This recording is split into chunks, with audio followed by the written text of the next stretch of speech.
नमस्कार विद्यार्थियों, मैं engineer Naresh Yadav, faculty of physics. ठीक है, आपका फिर से स्वागत है इंडियन पब्लिक स्कूल लक्ष्मणगढ़ के YouTube channel Indian school Laxmangarh पर। ठीक है, जो भी वीडियो पिछली वाली थी उसमें अपना एक चैप्टर कंप्लीट हो गया था। आज अपन देखेंगे चैप्टर नंबर 2, जिसमें वो चैप्टर का नाम है आपके गाउस तथा गाउस के नियम के अनुप्रयोग। इसके बारे में हम चर्चा करेंगे। ठीक है, ये फर्स्ट यूनिट का आपका चैप्टर नंबर 2 है, फर्स्ट यूनिट इलेक्ट्रोस्टैटिक्स। ठीक है, जिसमें एक चैप्टर कंप्लीट था। दूसरा जो चैप्टर है वो है आपका गाउस का नियम तथा उसके अनुप्रयोग। इसमें पहली जो परिभाषा आती है उसके बारे में, बेसिक परिभाषाओं के बारे में चर्चा करेंगे। पहला है विद्युत फ्लक्स। क्या है विद्युत फ्लक्स? यानी इलेक्ट्रिक फ्लक्स। इलेक्ट्रिक फ्लक्स, इसके बारे में अपन चर्चा करेंगे। देखिए समझे, विद्युत क्षेत्र अपने पढ़ा आवेश के चारों तरफ का जो आवरण होता है, जिसमें वो आकर्षण और प्रतिकर्षण का अनुभव करता है, वो आपका विद्युत फ्लक्स, वो विद्युत क्षेत्र कहलाता है। अब देखिए विद्युत फ्लक्स क्या होगा। विद्युत परिभाषित करने के लिए विद्युत बल रेखाएं पढ़ी। क्या पढ़ी? विद्युत बल रेखाएं पढ़ी आपने। जब ये विद्युत बल रेखाएं, मैं ये बता देता हूँ कि ये विद्युत क्षेत्र की दिशा को बताती हैं। ठीक है, विद्युत बल रेखाएं धनावेश से प्रारंभ होकर ऋणावेश पर समाप्त होती हैं, ये भी बता चुका। अब ये विद्युत बल रेखाएं जब किसी बंद पृष्ठ से गुजरती हैं, क्या होती हैं? किसी भी बंद पृष्ठ से गुजरती हैं, तो ये किसी भी ये बंद जो गुजरती हैं, तो उस गुजरने पर डिफाइन करने पर वो कौन सा आता है? आपका विद्युत फ्लक्स कहता है। देखिए समझे, किसी भी बंद पृष्ठ से, क्या लिख रहा हूँ मैं, किसी भी बंद पृष्ठ से, किसी भी बंद पृष्ठ से अभिलंबवत, और ये कौन सा बंद पृष्ठ कहाँ होना चाहिए? विद्युत क्षेत्र में होना चाहिए। अभिलंबवत गुजरने वाली विद्युत बल रेखाओं की संख्या, विद्युत बल रेखाओं की संख्या, विद्युत बल रेखाओं की संख्या को क्या कहते हैं? विद्युत फ्लक्स कहते हैं। विद्युत फ्लक्स कहते हैं। समझे, कोई भी बंद पृष्ठ है और किस में स्थित होना चाहिए? वो विद्युत क्षेत्र में। परिभाषा क्या बनी कि विद्युत क्षेत्र में स्थित किसी भी बंद पृष्ठ से अभिलंबवत गुजरने वाली विद्युत बल रेखाओं की संख्या क्या कहलाती है? विद्युत फ्लक्स कहलाती है। ये आपका विद्युत क्षेत्र में स्थित कोई भी क्या है? आपका बंद पृष्ठ है। क्या है? बंद पृष्ठ। अब ये बंद पृष्ठ है तो इसके अभिलंबवत, इसके अभिलंबवत गुजरने वाली, अभिलंबवत गुजरने वाली विद्युत बल रेखाओं की संख्या क्या कहलाती है? विद्युत फ्लक्स कहलाती है। क्या कहलाती है? विद्युत फ्लक्स कहलाती है। यह आपका क्या है? बंद पृष्ठ है। क्या है? ये बंद पृष्ठ है। ये क्या है? विद्युत बल रेखाएं। यह आपकी क्या हैं? यानी कहने का मतलब प्रवेशित विद्युत बल रेखाएं क्या हैं? प्रवेशित। और ये क्या है? आपकी निर्गत। ठीक है,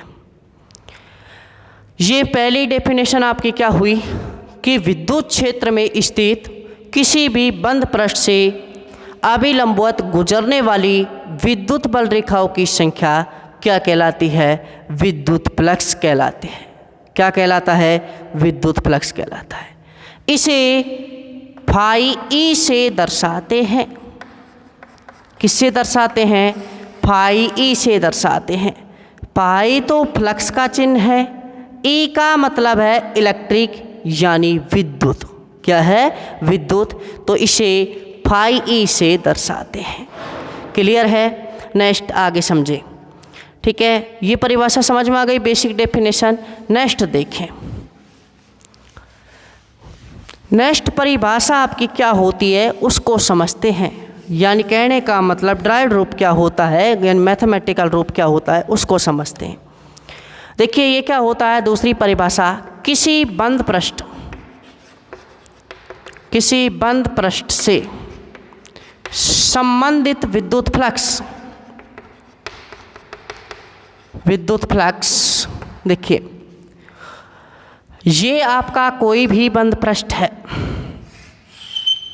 क्या है, ये कोई भी बंद पृष्ठ है, इससे ये विद्युत बल रेखाएं मान लीजिए पारगमित हो रही हैं, कहने का मतलब गुजर रही हैं। मतलब इसकी बात करें तो यहाँ विद्युत क्षेत्र क्या मान लिया अपन ने, ई वेक्टर, क्या मान लिया, ई वेक्टर। और ये क्षेत्र दूसरा ये मान लीजिए आपका एस वेक्टर, ये क्या है, क्षेत्रफल सदिश, क्या है, क्षेत्रफल सदिश। समझे मेरी बात, ये क्या है आपका क्षेत्रफल सदिश। इसका मतलब क्या है कि कोई भी आपका पृष्ठ है, अगर उसके इस प्रकार जा रहे हैं, जैसे मान लीजिए ये है आपका, ये मान लीजिए ये क्या है, ये पृष्ठ, एक बोर्ड को माने पृष्ठ माने, तो इसको अपन कहाँ जा सकते हैं, बाहर की ओर जा सकते हैं, ठीक है, अंदर की ओर जा नहीं सकते, बाहर की ओर जा सकते हैं। तो ये क्या हो गया आपका क्षेत्रफल सदिश, कहाँ होगा, बाहर की ओर होगा। ये दोनों के बीच का कोण क्या है, दोनों के बीच का कोण। तो विद्युत फ्लक्स क्या होता है उससे संबंधित, फाई ई बराबर क्या होता है, ई वेक्टर डॉट एस वेक्टर। क्या होता है, फाई ई बराबर E vector dot S vector. यानी किसी बंद पृष्ठ से संबंधित विद्युत फ्लक्स का मान उस पृष्ठ से संबंधित विद्युत क्षेत्र तथा क्षेत्रफल सदिश, विद्युत क्षेत्र ई या विद्युत क्षेत्र की तीव्रता ई वेक्टर तथा क्षेत्रफल सदिश एस वेक्टर के अदिश गुणनफल के बराबर होता है। क्या होता है, अदिश गुणनफल। अदिश गुणनफल का मतलब डॉट लगता है, सदिश गुणनफल का मतलब क्रॉस लगता है। अदिश में आप जानते कोस थीटा आता है और उसमें सदिश में साइन थीटा आता है। तो क्या होगा कि फिर से बता रहा हूँ, किसी बंद पृष्ठ से संबंधित विद्युत फ्लक्स का मान विद्युत क्षेत्र की तीव्रता ई वेक्टर तथा क्षेत्रफल सदिश एस वेक्टर के अदिश गुणनफल के बराबर होता है, अर्थात फाई ई बराबर E vector dot S vector होगा। नेक्स्ट यहाँ से आगे देखिए, फाई ई बराबर ई वेक्टर, अब वेक्टर हटा दीजिए, क्या हो जाएगा, E S cos theta, E S cos theta. E क्या है आपका, विद्युत क्षेत्र की तीव्रता,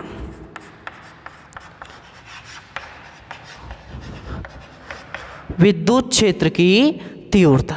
नेक्स्ट एस क्या है आपका, क्षेत्रफल सदिश, क्या है, क्षेत्रफल सदिश। क्या आया है, कोस थीटा। थीटा क्या होता है, थीटा होता है ई वेक्टर व एस वेक्टर के बीच का कोण, बीच का कोण होता है। कहने का मतलब क्या है कि विद्युत फ्लक्स 3 पैरामीटर पर डिपेंड करता है। क्या है कि विद्युत फ्लक्स 3 पैरामीटर पर डिपेंड करता है। पहला क्या है, ई, विद्युत क्षेत्र की तीव्रता पर, विद्युत क्षेत्र की तीव्रता पर निर्भर करेगा। दूसरा एस वेक्टर क्षेत्रफल सदिश, क्षेत्रफल सदिश। नेक्स्ट तीसरा लास्ट पोर्शन थीटा पर। थीटा क्या है, ई वेक्टर व एस वेक्टर के मध्य कोण पर निर्भर करता है। क्या करता है, निर्भर करता है। आ गया समझ में इतना, ठीक है। 3 पैरामीटर पर डिपेंड करता है। पहला तो है आपका विद्युत क्षेत्र की तीव्रता, दूसरा है क्षेत्रफल सदिश, क्या है, क्षेत्रफल सदिश। नेक्स्ट तीसरा क्या है आपका थीटा, जी क्या है, ई वेक्टर व एस वेक्टर के मध्य का कोण। तो देखिए समझे,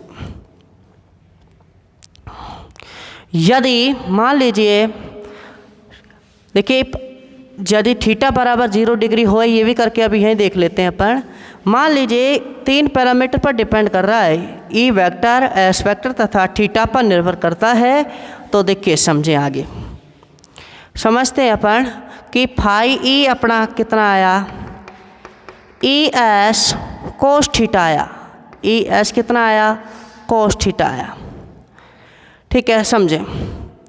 पहला कंडीशन क्या देखें अपन, मान लीजिए इस प्रकार कोई बंद पृष्ठ है, क्या है ये बंद पृष्ठ है, ये आपका क्या हो गया ई वेक्टर और इधर ही क्या हो जाए एस वेक्टर हो जाए, तो थीटा बराबर कितने डिग्री हो गया, यहाँ 0 डिग्री हो गया। कितने डिग्री हो गया, 0 डिग्री हो गया। तो देखिए कॉस 0 का मान कितना होता है 1, तब यहाँ से फाई ई बराबर कितना आ जाएगा ई एस। कॉस 0 का मान तो 1 हो गया, तो ये अपना मैक्सिमम विद्युत फ्लक्स हो गया। क्या हो गया, मैक्सिमम विद्युत फ्लक्स हो गया। क्लियर है। सेकंड कंडीशन अपन देखें, सेकंड में क्या देखते हैं, देखिए समझे। यदि यहाँ इस प्रकार हो, इस प्रकार क्या करते हो, तो अगर मान लीजिए ई वेक्टर इधर है आपका और मान लीजिए एस वेक्टर आपका इस रूप में ले लें, तो थीटा बराबर कितनी डिग्री हो जाएगा 90 डिग्री, 90 डिग्री। जब ये 90 डिग्री हो गया तो कोस 90 का मान कितना होता है आपका 0। कोस 90 का मान कितना होता है 0, तो फाई ई बराबर ई एस इंटू 0, तो फाई ई बराबर कितना हो जाएगा 0। क्या हो जाएगा 0 हो जाएगा। एक कंडीशन और देख लेते हैं अपन कि नेक्स्ट कंडीशन थर्ड क्या ले सकते हैं। यदि इस प्रकार क्या करती हो, या आपका ई वेक्टर हो या आपका क्या हो एस वेक्टर हो। क्लियर है। तो थीटा बराबर कितना हो गया 180, कॉस 180 का मान कितना होता है -1, तो फाई ई बराबर कितना हो जाएगा माइनस ई एस। कितना हो जाएगा माइनस ई एस हो जाएगा। आ गया। तो इन तीनों से निष्कर्ष क्या निकला, करने से क्या फ़ायदा निकला कि भाई विद्युत फ्लक्स है वो धनात्मक, भाई इसके आगे क्या रहा है पॉजिटिव, शून्य तथा ऋणात्मक हो सकता है। विद्युत फ्लक्स धनात्मक, शून्य तथा ऋणात्मक हो सकता है। तीनों कंडीशन हो गई। पहली कंडीशन थीटा बराबर 0 डिग्री, यानी ई वेक्टर समांतर है किसके एस वेक्टर के। ई वेक्टर परपेंडिकुलर है एस वेक्टर के और इसमें समांतर है लेकिन विपरीत है। तीनों कंडीशन पड़ी, तीनों से निष्कर्ष क्या निकला कि विद्युत फ्लक्स का मान धनात्मक, ऋणात्मक तथा शून्य हो सकता है। क्लियर है। नेक्स्ट समझे। अगर मान लीजिए कौन, भाई देखिए 0 लिया था धनात्मक, 90 गए शून्य, 90 से ज़्यादा गए ऋणात्मक। तो इसमें 3 कंडीशन आपकी निकल के आई कि पहली कंडीशन क्या निकली इसको समझते हैं। थीटा अगर लेस देन है 90 degree, theta less than 90 degree, तो जो क्या होगा विद्युत फ्लक्स होगा, क्या होगा विद्युत फ्लक्स होगा वो धनात्मक होगा। क्या होगा धनात्मक। सेकंड कंडीशन क्या निकल के आई, यदि थीटा बराबर 90 डिग्री हो जाए, यदि थीटा बराबर कितने डिग्री हो जाए 90 डिग्री हो जाए, तो विद्युत फ्लक्स का मान 0 होता है। क्या होता है 0 होता है। तीसरी कंडीशन क्या निकल के आती है, थीटा ग्रेटर देन 90 डिग्री, तो यहाँ से विद्युत फ्लक्स का मान क्या होगा ऋणात्मक होगा। क्या होगा ऋणात्मक होगा। ये है। आगे इतना समझ में। तो 90 से कम है तो धनात्मक, 90 है तो शून्य, 90 से ज़्यादा है तो ऋणात्मक होगा। ठीक है। नेक्स्ट समझिए। यदि मान लीजिए अपन अल्पांश की बात करें, विद्युत किसी भी बंद पृष्ठ के, मान लीजिए संपूर्ण, भाई कोई भी बंद पृष्ठ आपका, मान लीजिए सपोज करें ये आपका बंद पृष्ठ है, तो इसका आपसे संपूर्ण विद्युत, इससे निर्गत संपूर्ण विद्युत फ्लक्स पूछा जाए तो सर्वप्रथम मान लीजिए ये आपका ई वेक्टर है, सपोज करें क्या है ई वेक्टर, ये तो समरूप है सब में, ठीक है, समान रूप से इस प्रकार है। अगर इसमें विद्युत फ्लक्स निकालना है तो इसको सर्वप्रथम किस में करते हैं, यानी अल्पांशों में विभाजित करते हैं। मान लीजिए अल्पांश आपने लिया डी एस वेक्टर, ये लिया ये, ठीक है। ये क्या है आपका डी एस वेक्टर, ये कौन क्या हो गया थीटा। अल्पांश भाई संपूर्ण तो क्षेत्रफल सदिश एस वेक्टर लेते हैं, अगर अल्पांश लेंगे तो क्या ले लिया डी एस वेक्टर लिया। अब अल्पांश से निर्गत, अल्पांश से निर्गत विद्युत फ्लक्स, अल्पांश से निर्गत विद्युत फ्लक्स, तो देखिए डी फाई ई बराबर E vector dot d S vector.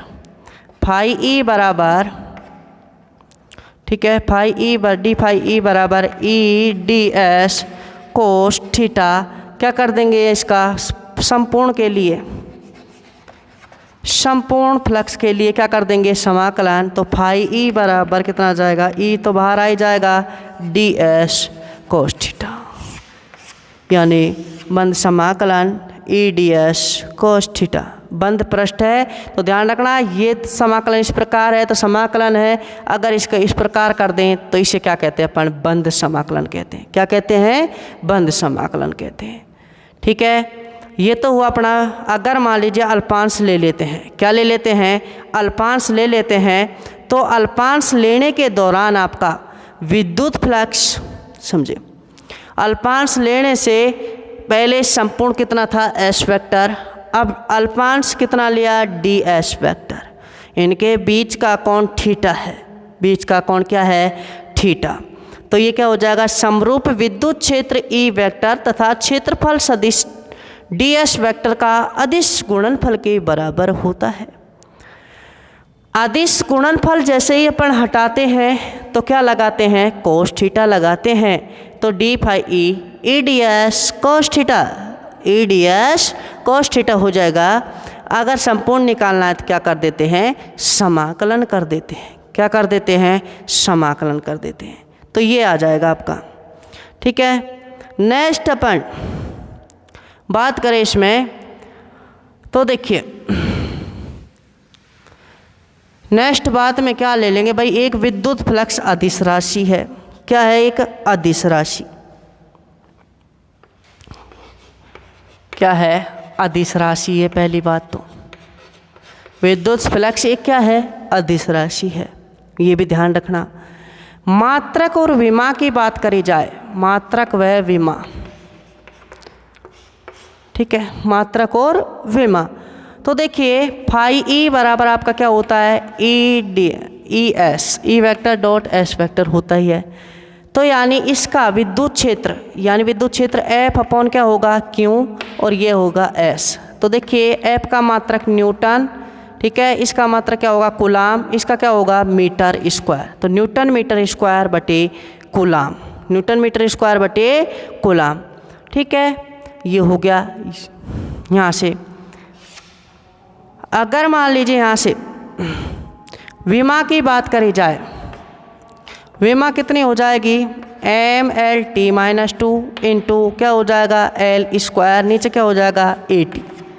तो यहाँ से M1 L1 T माइनस 3 और L2 और ये कितना हो जाएगा A माइनस 1, ये कितना हो जाएगा 3। तो M1 L3 T minus 3 A minus 1, ये क्या हो जाएगी इसकी विमा हो जाएगी। क्या हो जाएगी विमा हो जाएगी। ठीक है, इतना तो हो गया। इसके बाद अगर मान लीजिए इसका और कोई मात्रक लेना है तो देखिए विद्युत क्षेत्र का मात्रक होता है वोल्ट बटे मीटर। क्या होता है वोल्ट बटे मीटर इंटू क्या लग रहा है इसका मीटर स्क्वायर, तो 1 मीटर कट जाएगा तो वोल्ट इंटू मीटर हो जाएगा, वोल्ट इंटू मीटर हो जाएगा। ये दूसरा मात्रक हो गया। एक बात अपन यही समझते हैं या आप ध्यान रखें कि अगर मान लीजिए कोई प्रवेश कर रहा है, भाई विद्युत बल रेखाएं या तो प्रवेश करेंगी या क्या होगा निर्गत होगा, तो प्रवेशित फ्लक्स को ऋणात्मक, प्रवेशित फ्लक्स को विद्युत फ्लक्स को ऋणात्मक, ठीक है, और निर्गत फ्लक्स को धनात्मक लेते हैं। निर्गत फ्लक्स को क्या लेते हैं धनात्मक लेते हैं, निर्गत फ्लक्स को धनात्मक लेते हैं। अब देखिए अगर मान लीजिए इस प्रकार कोई बंद आकृति है, इसमें जैसे मान लीजिए ये तो है आपका निर्गत, और ये क्या है हो गया, ये तो क्या है प्रवेशित, और ये क्या हो गया निर्गत, प्रवेशित और ये क्या हो गया निर्गत। तो देखिए प्रवेशित ज़्यादा है, निर्गत कम है, यानी कहने का मतलब धनात्मक ऋणात्मक ज़्यादा है, धनात्मक कम है, तो फाइनल क्या निकलेगा ऋणात्मक। क्या होगा फाइनल ऋणात्मक। अगर मान लीजिए इस प्रकार है ये बंद आकृति आपकी, ये मान लीजिए क्या है विद्युत, तीन विद्युत बल रेखाएं क्या हुई प्रवेशित और तीन ही बाहर निकल गई, तो दोनों क्या है बराबर, तो ये क्या होगा निर्गत फ्लक्स क्या होगा शून्य। धनात्मक और ऋणात्मक बराबर है तो निर्गत फाई ई कितना होगा शून्य होगा, यहाँ फाई ई क्या होगा ऋणात्मक। नेक्स्ट इसी कंडीशन में अगर मान लीजिए क्या है गया आपका, ये मान लीजिए प्रवेशित 3 है और ये निर्गत कितनी हो गई 5 हो गई मान लीजिए, तो ये क्या हो गया धनात्मक, क्या हो गया धनात्मक हो गया। क्लियर है। तो विद्युत फ्लक्स का मान धनात्मक ऋणात्मक तथा शून्य हो सकता है। ये इस प्रकार की कंडीशन हो गई। ठीक है। तो इस वीडियो में हमने विद्युत फ्लक्स की परिभाषा, मात्रक विमा, कब धनात्मक होता है कब ऋणात्मक होता है, 3 प्रकार हो सकते हैं शून्य, धनात्मक, ऋणात्मक और शून्य। यदि प्रवेशित ज़्यादा है तो ऋणात्मक, अगर यानी दोनों बराबर हैं तो शून्य, और क्या हो सकता है धनात्मक। ये ऋणात्मक शून्य और धनात्मक हो सकता है, तीनों प्रकार। अब जो भी अपन नेक्स्ट वीडियो में करेंगे वो पढ़ेंगे सतत आवेश वितरण। क्या पढ़ेंगे सतत आवेश वितरण, उसके बारे में डेफिनेशन करेंगे। मैं समझता हूँ इतना आपका जो भी मैंने समझाया ये समझ में आया होगा, और आप ध्यान से देखें, एक बार समझ में नहीं आता है 2 बार देखें। ठीक है। नेक्स्ट इस प्रकार कंटिन्यूटी अपनी बढ़ती जाएगी। तो नेक्स्ट वीडियो देखते हैं। धन्यवाद।